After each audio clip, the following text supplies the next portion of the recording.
10 নম্বর পৃষ্ঠায়, মুসলিম শরীফের প্রথম খণ্ডের 10 নম্বর পৃষ্ঠায় রাসূলুল্লাহ বলেছেন, ইয়াকুনু ফি আখিরিজ জামান দাজ্জালুনা কাযাবুন ইয়াতুনাকুম মিনাল আহাদিস বিমা লাম তাসমাউ আনতুম ওয়ালা আবাউকুম। এই পৃথিবীর বুকে শেষ জমানায় কিছু দাজ্জালের আবির্ভাব ঘটবে, যারা মিথ্যা হাদিস পড়ে মুসলিম জাতির মধ্যে ফাটল সৃষ্টি করার জন্য, মুসলিম জাতিকে জান্নাতের পথ থেকে সরিয়ে জাহান্নামে নেওয়ার জন্য মিথ্যা কিছু হাদিস বলবে, আর ওই মিথ্যা হাদিসের কবরে পড়ে মুসলিম জাতি শিরকে লিপ্ত হয়ে যাবে। কথা ঠিক কিনা? সুতরাং ওই ধরনের দাজ্জাল থেকে আমাদেরকে দূরে থাকতে হবে। অন্ধবিশ্বাস করা যাবে না। কেউ একটা কথা বললো আর আপনি তাই আমল করা শুরু করলেন, কেউ একটা কথা বললো, কেউ একটা ওয়াজ করলো, আপনি সেটা মানা শুরু করলেন। এটা আল্লাহ বলেন নাই। আল্লাহ পাক রব্বুল আলামিন সূরা নাহলের 44, 43, 44 নম্বর আয়াতের ভিতরে বলেন, ফাসআলু আহলা যিকরি ইন কুনতুম লা তা'লামুন। তুমি সাধারণ মানুষ, মাদ্রাসায় পড়তে পারো নাই, কোরআন পড়তে পারো নাই, হাদিস পড়তে পারো নাই, বাংলাও জানো না, কোরআন হাদিস পড়ার তোমার সুযোগ হয় নাই, এখন তুমি ইসলাম মানতে চাও, ইবাদত করতে চাও, কিভাবে করবে? আল্লাহ পদ্ধতি শিক্ষা দিচ্ছেন, ফাসআলু, তাহলে প্রশ্ন করে জেনে নাও, আহলা যিকরি, কোরআন ও হাদিসের জ্ঞানী ব্যক্তির কাছ থেকে জেনে নাও।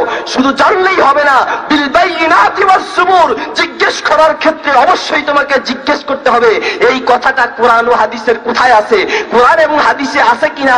যদি কোরআন ও হাদিসে থাকে তবেই আমি মানবো, আর কোরআন ও হাদিসে যদি না থাকে সারা দুনিয়ার মানুষ করলেও মানা যাবে, ইবাদতের ক্ষেত্রে মানা যাবে না।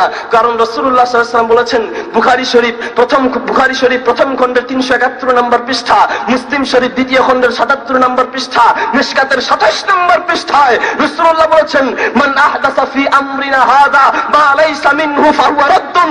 এই পৃথিবীর বুকে ইবাদতের নামে আল্লাহ বলেন নাই, রাসূলুল্লাহ দেখান নাই, কোরআনেও নাই, হাদিসেও নাই, এমন যত ইবাদত করা হবে সবগুলাই ফাহুয়া রাদ্দুন, তা পরিত্যাজ্য, গ্রহণযোগ্য নয়। কথা ঠিক কিনা? তা গ্রহণযোগ্য হবে না। সুতরাং আপনি হাজারো ইবাদত করলেন, কিন্তু আপনার এই দলিলের পক্ষে আল্লাহ নাই, রাসূলও নাই, সারা দুনিয়ার মানুষ থাকুক, সারা দুনিয়ার মানুষ থাকলে আপনার কিছু আসবে যাবে না। ইবাদতের ক্ষেত্রে অবশ্যই আল্লাহ বলতে হবে, রাসূলুল্লাহর স্বীকৃতি থাকতে হবে। আল্লাহ বলেন নাই, রাসূলুল্লাহ বলেন নাই, রাসূলুল্লাহ দেখান নাই, রাসূল স্বীকৃতি দেন নাই, তা আল্লাহর কাছে গ্রহণযোগ্য হবে না, প্রতিদান পাওয়া যাবে না। আর বেশিরভাগ মানুষ করুক বা না করুক তার দলিলও দেওয়া যাবে না। কারণ আল্লাহ পাক রব্বুল আলামিন সূরা গাফিরের 59 নম্বর আয়াতে, সূরা হুদের 17 নম্বর আয়াতে এবং সূরা রাদের 1 নম্বর আয়াতে আল্লাহ বলছেন, ওয়ালাকিন্না আকসারান নাসি লা ইউমিনুন। আমরা সাধারণ মানুষ অনেকে বলে থাকি যে ভালো কথা, এটা হাদিসে নাই, এটা কোরআনে নাই, খতমের কথা হাদিস কোরআনে নাই, মাজারের সিজদার কথা হাদিস কোরআনে নাই, মাজারের নামে মান্নত করার কথা হাদিস কোরআনে নাই। ঠিক আছে, কিন্তু হাজার হাজার মানুষ করছে, অসংখ্য মানুষ করছে, সবাই কি জাহান্নামে যাবে? এত মানুষ করছে তাই আমিও করছি, এরকম কথা বলে না? বলে না? বলে। কিন্তু এটা বলা যাবে না, কারণ আল্লাহ পাক রব্বুল আলামিন বলছেন সূরা হুদের 17 নম্বর আয়াত, সূরা রাদের 1 নম্বর আয়াত, সূরা গাফিরের 59 নম্বর আয়াতে আল্লাহ একই কথা বলছেন, ওয়ালাকিন্না আকসারান নাসি লা ইউমিনুন। এই পৃথিবীর বুকে বেশিরভাগ মানুষ হবে যারা ঈমান আনবে না, ঈমান নাই, ঈমানদার নয়, এমন মানুষের সংখ্যাই এই পৃথিবীতে বেশি। কথা ঠিক কিনা বলেন? অনেকে বলে বেশিরভাগ মানুষ যেদিকে আল্লাহ সেদিকে, ঠিক কিনা? বেশিরভাগ মানুষ যেদিকে আল্লাহ সেদিকে, বেশিরভাগ মানুষ নাচের দিকে, বেশিরভাগ মানুষ গানের দিকে, বেশিরভাগ মানুষ ইসলামের বিরুদ্ধে। আল্লাহ কি ইসলামের বিরুদ্ধে? নাউজুবিল্লাহ। আল্লাহ কি নাচের দিকে? সুতরাং ওইটা গ্রহণ করা যাবে না।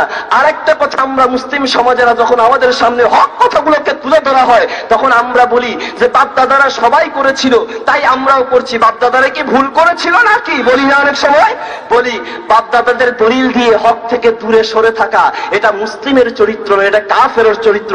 আল্লাহ বলছেন সূরা বাকারার 170 নম্বর আয়াত, সূরা মায়েদার 104 নম্বর আয়াত, সূরা লোকমানের 21 নম্বর আয়াত, সূরা আম্বিয়ার 53 নম্বর আয়াতের ভিতরে আল্লাহ বলেন এই পৃথিবীর বুকে যারা সত্যকে গ্রহণ করা থেকে দূরে সরে থাকে আর দলিল দেয় যে বাপদাদাদেরকে যে অবস্থায় দেখেছি তাই গ্রহণ করবো, এটা মুসলিমের চরিত্র নয়, এটা কাফেরের চরিত্র। কথা ঠিক কিনা বলেন? আল্লাহ পাক রব্বুল আলামিন বলেন সূরা আম্বিয়ার 53 নম্বর আয়াতে, ক্বালা লি আবিহি ওয়া কওমিহি মা হাযিহি তামাসিলুল্লাতী আনতুম লাহা আকিফুন।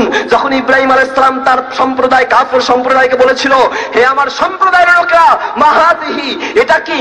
মা হাযিহি তামাসিলুল্লাতী আনতুম লাহা আকিফুন, এই মূর্তিগুলোর সামনে কেন পূজা করছো?